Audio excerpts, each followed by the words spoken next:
Eu sou a Thalita E eu sou a Yasmin. e esse é o A Arte Imita a Bíblia, o mais novo podcast da IMW em Parque Amorim. E aí, gente, tudo bem? E aí, galera, como vocês estão? Nós estamos começando hoje o nosso segundo episódio do podcast e hoje nós vamos falar sobre Mulher Maravilha.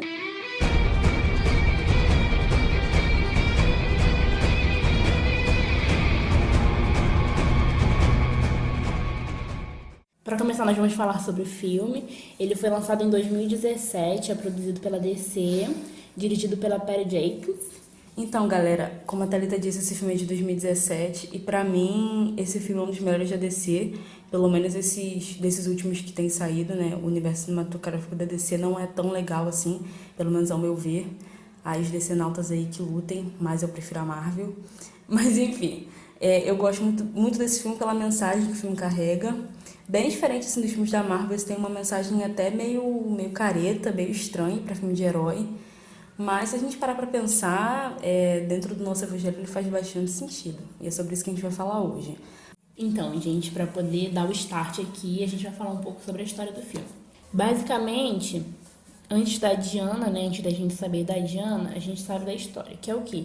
Zeus criou o mundo, né, o deus dos deuses no caso, ele cria o mundo e aí cria os homens e tal, a galera assim toda boa, com muito amorzinho no coração e etc e tal. E Ares, que é filho de Zeus, ele se revolta com isso, se revolta de ver os homens assim vivendo pacificamente e ele resolve criar contenda, criar guerra, disseminar desconfiança no coração dos humanos e isso causa uma guerra entre os humanos, né? Os humanos começam a deixar a vida pacífica que tinham e criar problemas uns contra os outros e Ares começa a matar todo mundo, né? Ele sai matando, tipo, geralzão mesmo. Mata os humanos, mata os semideuses, no caso, os outros deuses que também eram filhos de Zeus, no caso. E Ele, a mitologia grega que não era filho de Zeus. aniquila todo mundo, né, galera? Ele aniquila, tipo, sai matando todo mundo. E aí Zeus, como uma última forma de defender o mundo, ele cria as Amazonas para defender o mundo de Ares, né, no caso. E aí a gente vê que as Amazonas são... quando as Amazonas são criadas, elas são criadas adultas, né? Elas não são criadas, tipo, crianças. Elas são criadas, tipo, mulheres. Igual Adão e Eva, sabe? Quando foram criados, que, tipo assim, simplesmente adultos. Não passaram pela puberdade, não passaram pela juventude, passaram por nada. Simplesmente adultos. E aí, a única criança existente no meio das Amazonas era Diana. Ela sendo a única criança no meio do povoado, né, no meio das Amazonas, a mãe dela, que é a rainha das Amazonas, a Hipólita, ela faz de tudo para que a Diana cresça como uma criança normal, né? Para que ela aproveite a infância, para que ela aproveite as fases da vida. Só que o grande ponto da história é que a Diana, por ter sido criada por Zeus, ela também é uma deusa, né? Uma semideusa.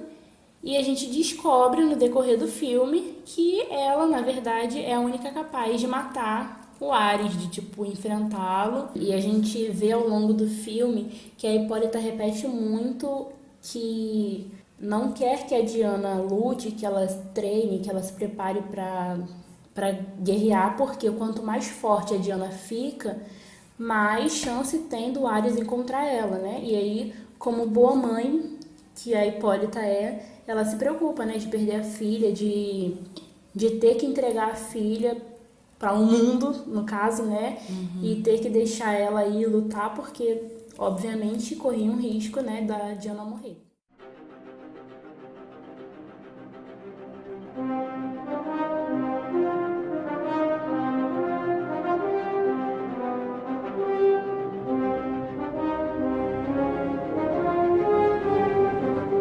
Em contrapartida, a tia da Diana sempre treinava, né? Começou desde pequena a treinar a Diana escondida, porque ela sempre acreditou que, mesmo que a Diana permanecesse fraca ou não aprendesse a lutar, a se defender, ainda assim, de alguma forma, o Ares iria encontrar ela. Então, era melhor que ela estivesse preparada para poder encontrá-lo, né? Para poder lutar contra ele e...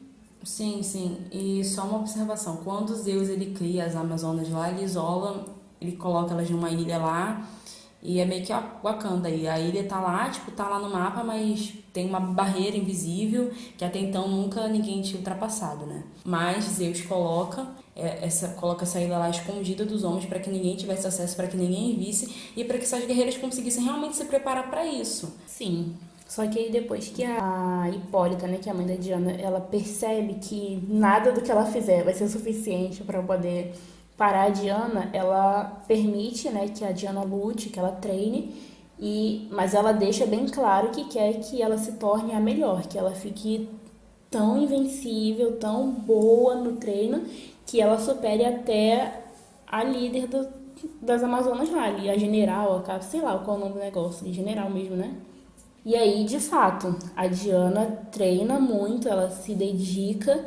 E aí, a gente tem um primeiro grande momento para Diana, que é quando ela percebe que tem alguma coisa dentro dela, tem algum poder dentro dela, que é quando ela já fica, né, jovem, já tá assim, no auge da juventude dela. E ela está no campo, né, treinando. E aí a tia dela fala que ela não pode baixar a guarda, não pode virar as costas pro oponente. E aí a Diana fica assustada com isso, porque a tia continua lá lutando, treinando, indo pra cima dela, e aí ela começa a perceber que tá meio sem opção, entendeu? Ela achou que a tia dela ia dar mole pra ela porque a tia dela pensou errado. Acabou que, no caso, a Diana se protege pela primeira vez, né, com aquele bracelete dela, o bracelete poderoso, lindíssimo, e aí pela primeira vez a Diana vê manifestado o poder dela de alguma forma, né? E aí ela se assusta com isso porque o poder dela é tão grande que acabou que quase matou a tia, né? Quase que, coitada, voou longe, tremeu a terra todinha da ilha e ela ficou, ué, o que tá acontecendo?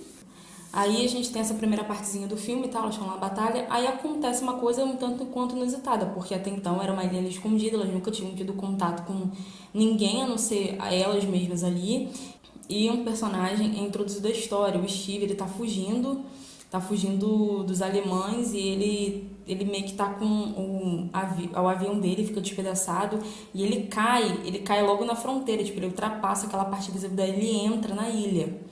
E a Diana, ela vê, tipo assim, ela vai prontamente salvar aquele homem e tal, e ele tá lá, tipo, desesperado, porque ele tá preso, ele não consegue sair lá da partezinha do avião, né? E quando ela salva ele, quando ela já tá com ele na areia e tal, que ela vê, e todo mundo ali da ilha também vê que ele tá ali, um homem e tal, os alemães que estavam perseguindo ele conseguem passar por essa barreira também e invadem a ilha. Aí dá ruim, né, galera? Tipo, dá ruim mais ou menos, né? Porque... Dá ruim pra eles. As guerreiras são super bem treinadas e tal, elas começam a atacar os alemães, e ele, no caso, é o único inglês ali, né? Ele tá realmente em minoria total, e elas conseguem derrotar. E a partir daí que a Diana, tipo, fica mais ainda convicta do propósito dela, e ela vai pra Inglaterra com o Steve.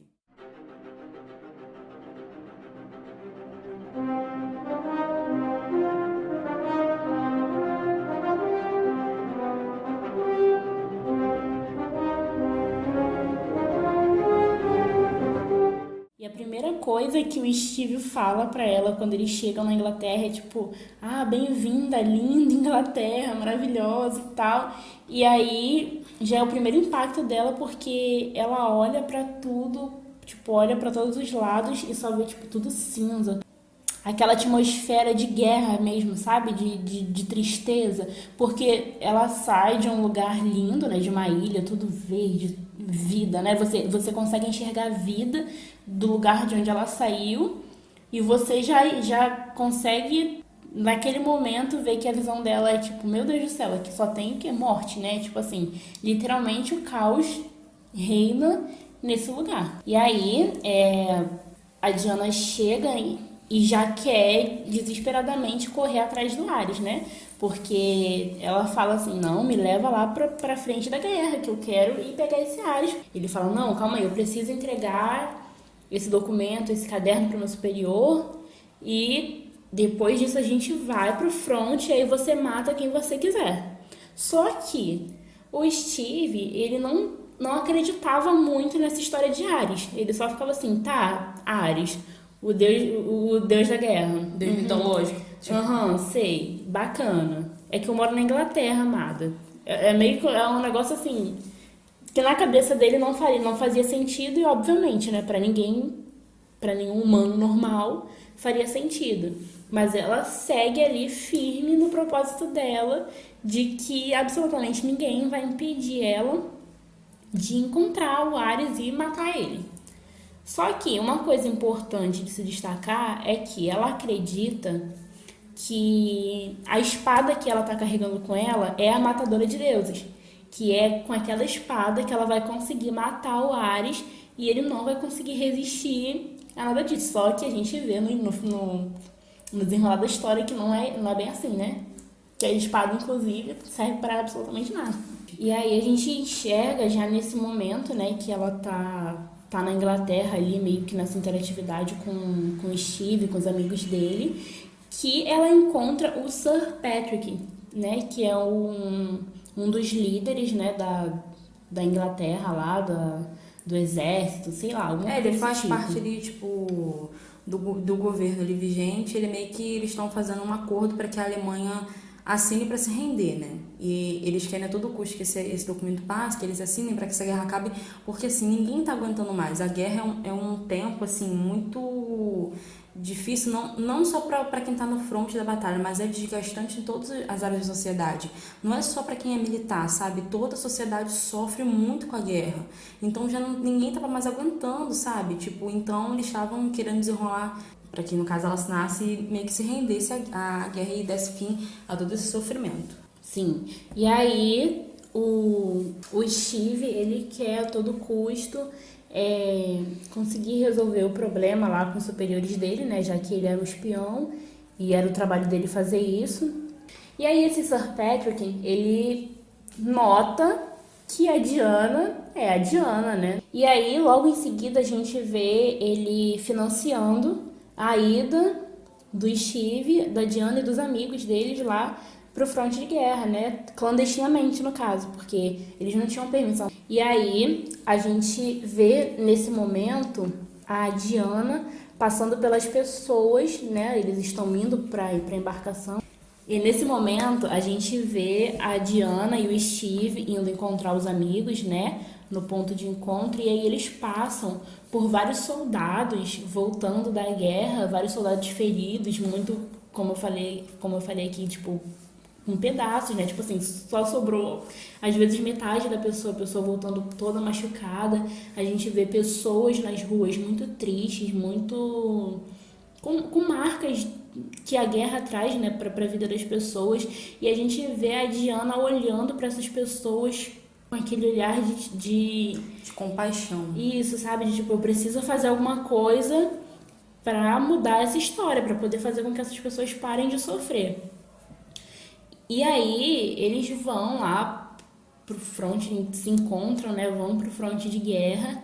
E a gente vê a Diana botando a cara a tapa, né, no caso. Sim, de fato, é a primeira cena que ela mostra que veio ali, todo mundo, até então todos os caras que, pô, essa mulher vai pra guerra, o que ela tá fazendo aqui, todo mundo que meio que duvidou, desdenhou, viu que, cara, ela sabia o que ela tava fazendo e... E mesmo que ela não soubesse, ela sabia como fazer, né? Sim, sim, então foi a primeira cena de destaque dela lá, ela indo pro frente da guerra, acabando com tudo. Isso, e aí, nisso ela baixa a guarda dos alemães, né, que estão ali há tanto tempo, atacando, e aí ela consegue abrir a guarda e fazer com que os ingleses avancem de alguma forma na guerra e tal, mas assim, tudo clandestinamente, porque como a gente falou antes, a intenção da Inglaterra não era que a guerra continuasse, né, era, sei lá, um acordo de paz lá para que tudo ficasse bem. Só que a gente esqueceu de falar uma coisa muito importante. A gente tá falando da guerra e tudo mais, só que do lado alemão foi mostrado, tipo, o generalzão lá, tipo o Führer lá alemão, dele comandando que ele tava querendo desenvolver uma arma química para poder acabar com a guerra. Seria uma das maiores armas lá em termos de potências. Então, paralelamente, estava acontecendo. E a Diana tava querendo, sedenta, para encontrar esse cara, para poder acabar com ele, porque na cabeça dela, ele era o Ares, né? E é justamente fugindo desse homem, né, desse general, que o Steve vai parar em Temícera, que é a aldeia das Amazonas lá. Tá, mas aí seguindo com a história, a Diana consegue lá avançar no campo de batalha, e aí a relaçãozinha dela com o Steve começa a se aprofundar, fica um tomzinho mais romântico. Depois que ela consegue lá avançar no front, e eles têm uma relação assim mais aprofundada, a Diana consegue se infiltrar no baile em que esse general tá planejando acabar com todo mundo. E aí a gente vê que a Diana perde ele de vista, né? Ela não consegue encontrar ele nesse momento. No final, ela encontra esse general, que eu esqueci o nome agora, porque o nome dele é muito difícil. Ela encontra esse cara e ela tá convicta, tipo assim, que ele é o Ares e tal. E ela consegue matar ele com a espada, né? Com a matadora de deuses. Só que quando ela mata ele não acontece nada, ela vê que não foi uma coisa instantânea, tipo assim, eu matei ele, a guerra acabou. Não aconteceu isso.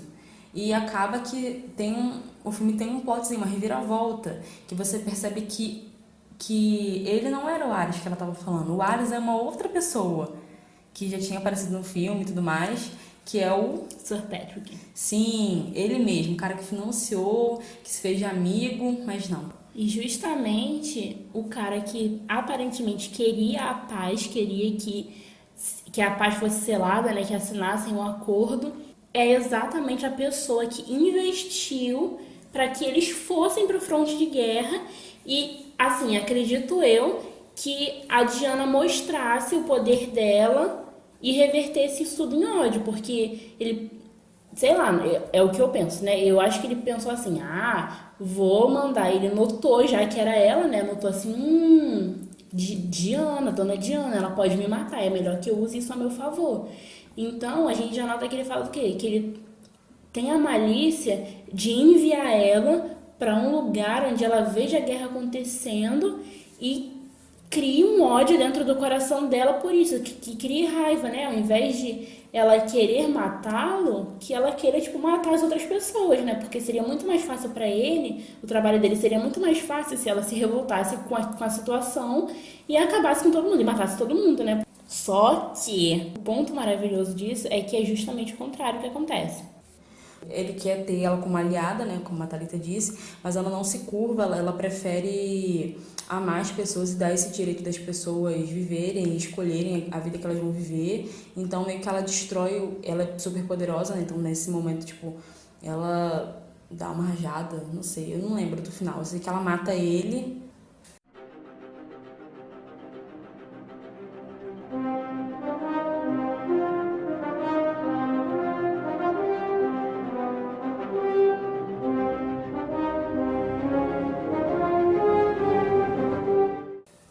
Um ponto importante pra gente destacar aqui é que nesse final, o Ares, no meio da batalha dele contra a Diana, né, da Diana contra ele dá a oportunidade pra Diana dela se vingar, dela matar a doutora que criou a bomba, né, que criou esse gás todo que ia matar todo mundo. Só que a Diana faz justamente o oposto. Ele fala assim, olha só tudo que ela fez, olha toda a destruição que ela ia causar, você não sente raiva, você não sente ódio no seu coração, você não tem vontade de matar ela por tudo que ela fez.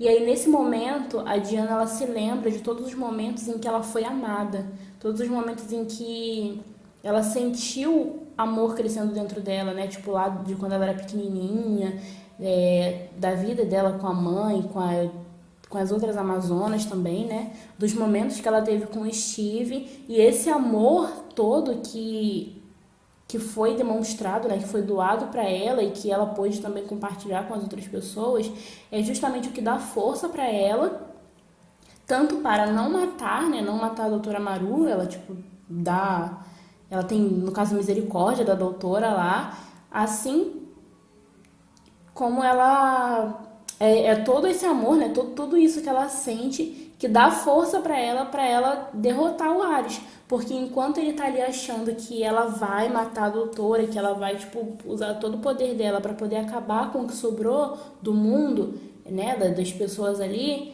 ela faz o contrário, ela faz com que todo esse amor cresça ainda mais dentro dela, né? Com que isso se transforme num...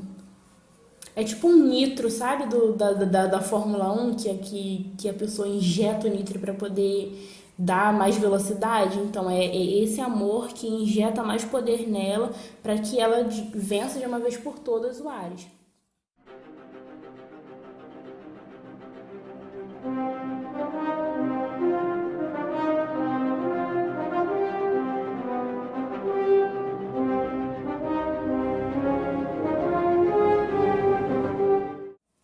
Mas o que o Evangelho tem a ver com Mulher Maravilha?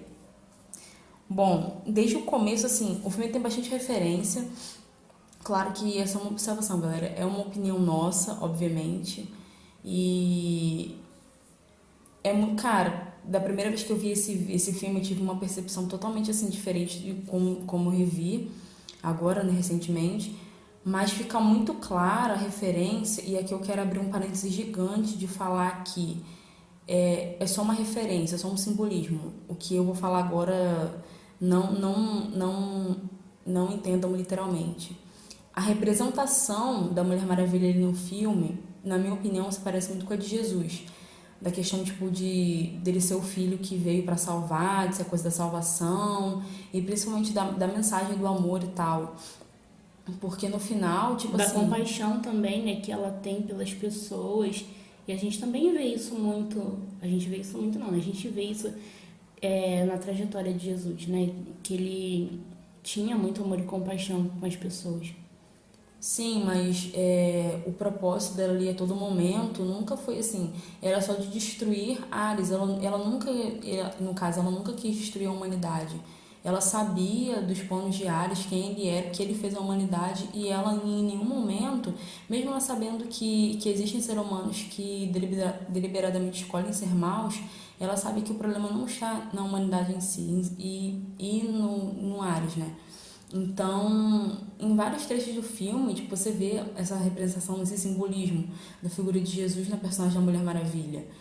Cara, tipo, desde a criação do mundo, cara, mitologicamente Zeus, mas, pô, Zeus cria o ser humano e Ares corrompe a humanidade e tal, e a partir daí eles viviam ali em harmonia, mas a partir daí eles passaram a viver tanto desordenadamente entre eles mesmos, mas com relação à natureza, com relação a tudo, tipo... E a gente sabe que com o pecado foi exatamente assim. Depois que o pecado entra no mundo através de Adão e Eva, a gente sabe que a relação do humano com o ser humano, ela é comprometida, e o ser humano com a natureza, e até com o próprio Deus também, né? Totalmente destruída. Mas é muito interessante, como eu até vou repetir, quando ela foi embora, né, que ela foi contra a vontade da a mãe dela falou, esse mundo não merece você. E se a gente for para pensar, a gente não merecia Jesus, a gente não merecia o sacrifício de Jesus, mas mesmo assim ele veio para poder salvar a gente, sabe? E, cara, em todo o decorrer do filme, eu acho que uma cena que mais me impactou e que me fez ter esse olhar, cara, é sobre Jesus, foi quando ela tinha acabado de chegar na Inglaterra, que ela sai lá do barco, que ela tá andando por uma Inglaterra toda cinza, com as pessoas sofrendo. Você vê ali nitidamente que não é uma... que a composição da cena não tá ali por acaso, que é uma cor cinza, as pessoas estão tristes, os tons estão das roupas, tudo tá a mesma coisa, para você ver claramente essa diferença de onde ela vivia para onde ela tá, né, no caso, Inglaterra e tal. E ela vendo todas aquelas pessoas, pô, soldados feridos, e a pobreza assolando as pessoas, muita criança ali perdida, procurando família, e órfão também, e ela com um olhar totalmente de compaixão para aquelas pessoas, e ela querendo realmente fazer alguma coisa, acabar com aquele mal de uma vez por todas, para que as pessoas não precisassem mais sofrer.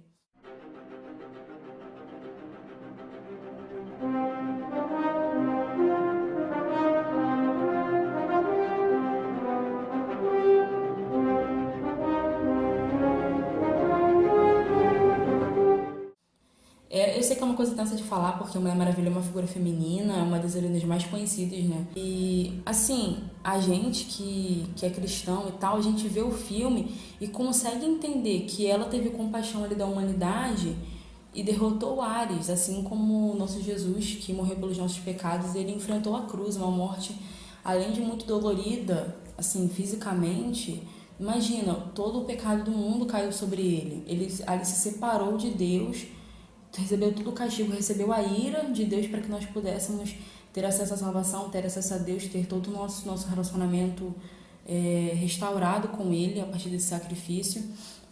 Então,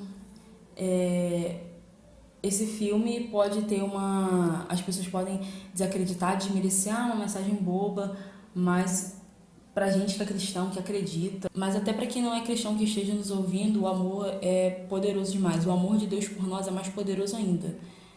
Paulo fala lá em Romanos: o que nos separará do amor de Deus? Que nada pode nos separar. E ele dá uma lista bem grande assim de coisas que não podem nos separar, que às vezes a gente acha que alguma coisa um dia pode nos separar. E na verdade nada pode nos separar do amor de Deus. É uma coisa assim, é um amor que ele não tem limite, entendeu? Deus nos ama de uma maneira, ele nos ama de tal maneira que ele deu o seu único filho para morrer por nós. Realmente aquilo que a mãe da Diana falou no começo. Um mundo que não merece, que não mereciam ela. Realmente, a gente não merecia Jesus. Mas mesmo assim, ele decidiu morrer por nós. Estamos aqui. E o importante é que a gente se apegue sempre a Deus, sabe? Se apegue sempre ao amor que vem de Deus.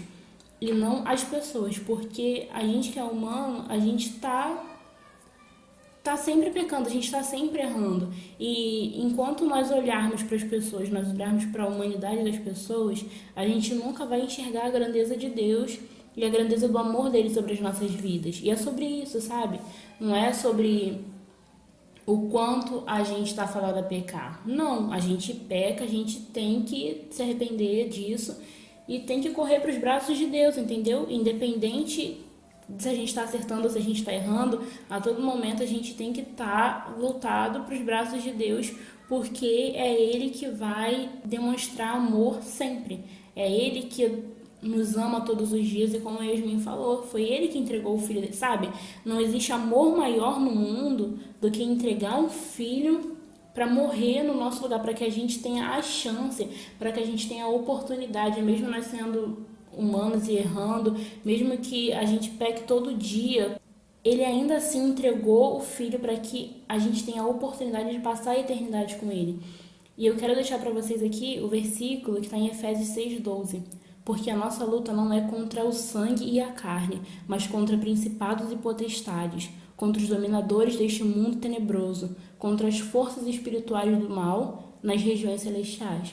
A gente não tem que estar preocupado o tempo todo com o que a gente vê, sabe? Com o que a gente enxerga, com essa atmosfera palpável, não, porque a gente sabe? A gente que é evangélico, a gente sabe, a gente que lê as escrituras, né? Principalmente porque tem muita gente que não lê e que tá aí só de fachada, mas quem se interessa pela palavra, quem se interessa pelas escrituras sabe que existe uma nuvem de anjos lutando ao nosso favor todos os dias, e que amor é esse de Deus que se importa em colocar anjos ao nosso redor para nos defender dia e noite, mesmo quando a gente não tá vendo, mesmo quando a gente está errando, mesmo quando a gente está pecando, o amor dele prevalece sobre as nossas vidas, sobre os nossos corações, e é nisso que a gente tem que se apegar todos os dias.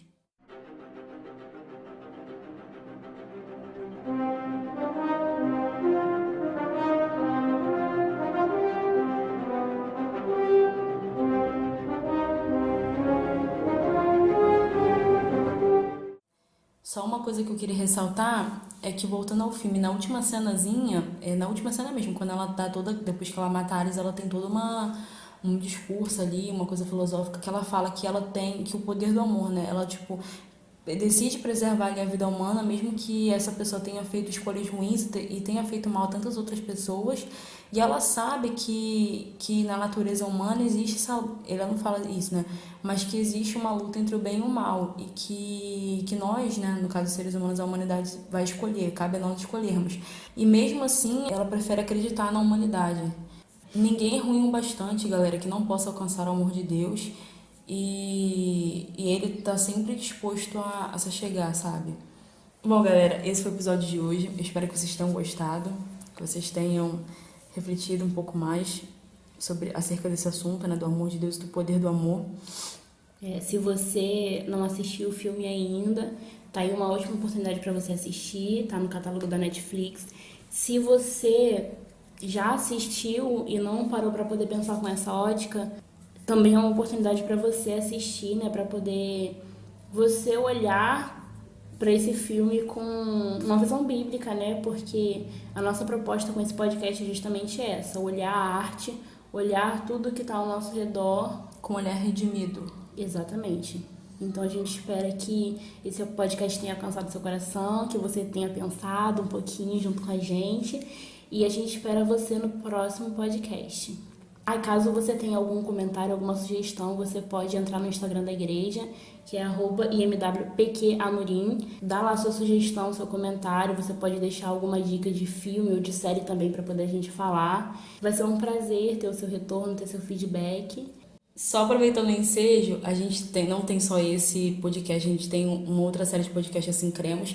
E o último episódio fala justamente sobre o amor. Então, se você quer ouvir mais sobre o amor, sobre uma perspectiva bíblica, sobre o que Deus pensa do amor, sobre o que as escrituras falam, o Assim Cremos, episódio 10, que fala sobre o amor, também está em todas as plataformas. E é isso, galera. Até o próximo episódio. Fiquem com Deus. Tchau, amados. Bye!